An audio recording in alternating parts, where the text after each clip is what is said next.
리프트를 제가 꼭 띄워봐야 된다 라고는 하지만 리프트를 띄웠을 때 어떤 걸 봐야 되는지에 대해서 오늘 언더커버를 다 제거를 하고 리프트 띄워서 하나하나 찝어서 이제 설명을 드리려고 하는데요, 오늘 영상 끝까지 잘 봐주셔야 됩니다. 안녕하세요, 정비딜러 영범입니다. 제네시스를 말씀드리기 위해서 차량을 하나 가져왔는데요, 요즘에 현대기아차에 대부분 다 MDPS가 들어가잖아요. 핸들 조향장치의 좀 모터 같은 느낌인데, MDPS가 문제가 되면 어떤 부분에서 문제가 있고 어떤 부분에서 증상이 나타나는지 말씀을 드려볼까 합니다. 이 차량은 MDPS가 고장난 차량인가요? 그런 부분에서 문제가 좀 접수가 됐었긴 했는데, 저희가 점검을 해보니까 MDPS 문제는 아니고 얼라이먼트가 좀 틀어져서 핸들이 그냥 이쪽으로 쏠리는 증상이었어요. 이런 부분까지 같이 한번 말씀드려 볼 테니까 한번 같이 타시죠. 차량이 정차해 있는 상태에서 뭐 MDPS가 문제가 있고 어디가 문제가 있고는 알아차리기는 좀 어려우실 거예요. MDPS가 문제가 있는 거를 확인하는 방법은, 똑바로 핸들을 정렬을 해놨는데 주행하면서 계속 차량이 이렇게 가려고 핸들이 알아서 끌어당기는 거거든요. 끌어당기는 듯이 움직인다. 그렇게 되면 MDPS에 문제가 좀 있다고 봐주시면 되고요. 이 부분을 교환을 하려고 하시면 부품 가격은 100만원, 공인비 30만 원이 또 들어갈 수 있기 때문에 시속 50km 이상은 밟아보면서 핸들이 내가 가만히 놔둬도, 핸들을 잡고 있어도 끌어당김은 없는지, 핸들이 움직임은 없는지 꼭 한번 확인을 해보셔야 됩니다. 이렇게 MDPS 고장이랑 좀 헷갈리실 수도 있는 게 휠 밸런스가 안 맞으면 핸들이 이렇게 잔진동으로 떨고요, 휠 얼라이먼트가 안 맞으면 핸들이 삐뚤긴 해도 앞으로 좀 가거나 그냥 이쪽으로 쭉 가는 느낌이 좀 다른 듯한 증상이거든요. 그러면 핸들이 쏠린다고 해서 이게 다 MDPS 고장이고 이런 건 아니네요?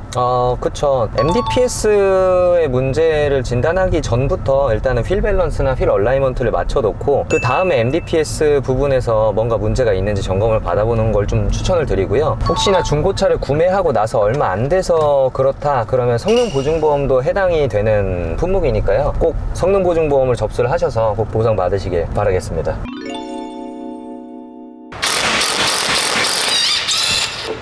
차량을 이렇게 띄웠을 때는 보실 게 이제 엔진이랑 미션 하체 종류가 있겠죠. 하체 쪽부터 말씀을 드리면 이제 이렇게 하부 볼 조인트 부분부터 확인을 하고요. 이런 부분이 지금 고무로 이루어져 있는데 안쪽에도 구리스가 다 차 있거든요. 이렇게 만져보시고, 혹시나 이제 구리스가 다 튀어나와 있어서 먼지랑 떡이 져서 막 그렇다, 이상하다 그러면 교체 주기가 다가온 겁니다. 교환을 해주셔야 된다고 생각을 하시고, 그 다음에 이제 이렇게 등속 조인트 이런 부분들도 이제 조향을 하기 위해서 바퀴가 이렇게도 움직이고 이렇게도 움직이고 해야 되는 부분이기 때문에 이런 부분에서도 손상이 좀 많아요. 구리스가 튀어나오는 부분은 없는지 확인을 해주시고, 다음으로 넘어가자면 지금 이쪽에 보이시는 뒤쪽 쇼크옵쇼버에서 누유가 좀 많이 발생이 되는 편이거든요.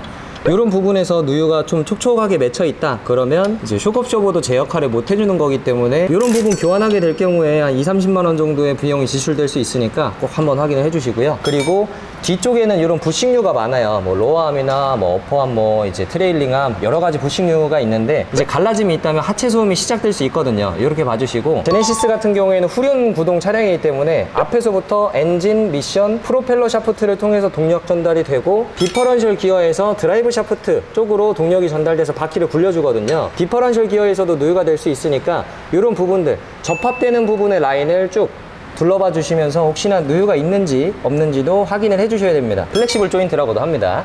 이런 부분에서 전진 후진을 할 때 축의 방향이 이렇게 바뀌잖아요. 그럴 때 충격 흡수를 해주는 장치라고 봐주시면 되는데, 이게 오래 쓰다 보면 이 친구도 고무기 때문에 경화되고 갈라지고 제 역할을 제대로 못 해줄 수 있기 때문에 봐주신 다음에 앞으로 쭉 넘어가 주시고요. 엔진 위쪽에서 보면 미션은 하나도 보이지 않는데, 리프트를 띄워서 보면 미션은 아주 훤하게 잘 보일 수 있으니까 잘 봐주셔야 됩니다. 미션에서 누유가 될 수 있는 부분은 보통 이제 이런 연결 부위, 앞쪽에 연결 부위 TC 트랜스퍼 케이스랑 이제 이쪽에 미션 오일 팬, 이런 부분 서로 연결이 되는 부분에서 누유가 되게 되는데요. 누유가 되는 이유는 이렇게 보시면 중간에 고무 가스켓이 있거든요. 이런 부분들이 열 받고 식고를 반복하면서 고무기 때문에 경화가 되고, 경화가 돼서 갈라지고, 갈라지면 그 사이로 조금씩 새어 나오는 겁니다. 그렇기 때문에 이런 부분들 잘 보일 수 있기 때문에 한 면 한 면 빠짐없이 쭉 둘러봐 주시면 되고요. 이 차량은 누유가 없습니다. 미션 누유는 확인을 했으니까요. 앞쪽에 이제 엔진으로 보게 되면 대부분의 차량들은 엔진 오일 하부팬이 이렇게 검정색으로 있습니다.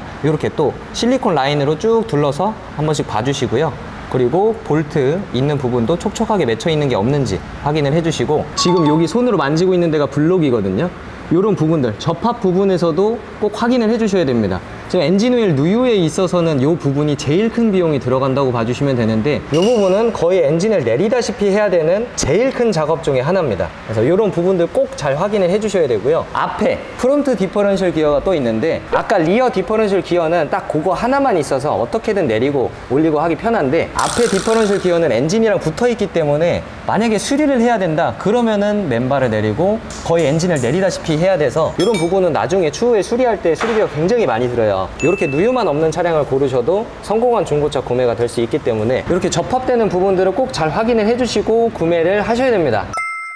정비소에 온 김에 차량을 리프트에 띄웠을 때 어떤 부분을 봐야 되고 어떻게 누유가 발생이 되는지에 대해서 말씀을 드렸어요. 오늘 이렇게 말씀드린 부분에 대해서 중고차 구매하실 때 좀 팁이 됐으면 좋겠고요. 다른 딜러들은 시운전도 안 시켜준다, 리프트 안 띄워준다, 그러면 저는 다 띄워드리니까 저 믿고 연락 한번 주시고요. 오늘도 긴 영상 시청해 주셔서 감사드리고요. 앞으로도 좋은 영상으로 찾아뵐 예정이니까요. 구독이랑 좋아요 눌러주시고 앞으로도 많은 시청 부탁드리겠습니다. 감사합니다. 빨리 조립하세요. 네.